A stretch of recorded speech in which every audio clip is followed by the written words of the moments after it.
Hey guys, in this video I'm going to show you how to add a gift card to your Nykaa account. If you find this video helpful, please drop a like and subscribe. In saying that, let's just jump straight into the video.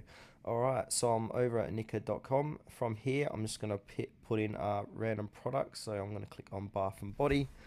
So basically we'll need to add a product and then check out. And you also need to sign in.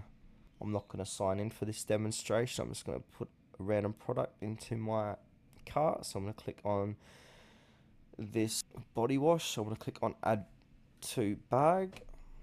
Now that's in my bag. So I've actually got two products here. So if I want to remove one, I can. So I want to remove this face cream. Yep. And now basically you just got to click on proceed, make sure to sign in, and then head to the checkout section. And then once you're on the checkout section, you're able to add in your gift card as payment. And if your gift card doesn't cover the cost of the product, pay the rest via your Visa or debit card or PayPal account.